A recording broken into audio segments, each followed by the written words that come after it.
साथी हो ल हेर्नुस् दिन दहाडै सरकारी कर्मचारीलाई आशिका तामाङले यसरी थर्काएपछि सन्चै हुन्छ अफिस जान लाग्यो सन्चै हुन्छ शनिबार पनि अफिसमा काम देखाउनु न राम्रो मुखले भनिरहेको छु देखाइदिए दाइ देखाउनु प्रहरीको प्रहरी उहाँले देखाउनु प्रहरीलाई वेट गरेको नै प्रहरी ओइ भाइ हेर त बिचरा यार आशिका तामाङले राम्रो मुखले भनेको थिएँ होइन तपाईँलाई किन देखाउनु पर्यो भन्नुभयो कि ल देखाउनु नि त ल देखाउनु पास गर्नु त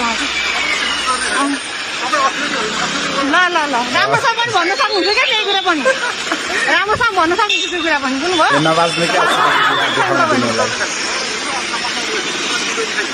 किन जरुरत छैन किन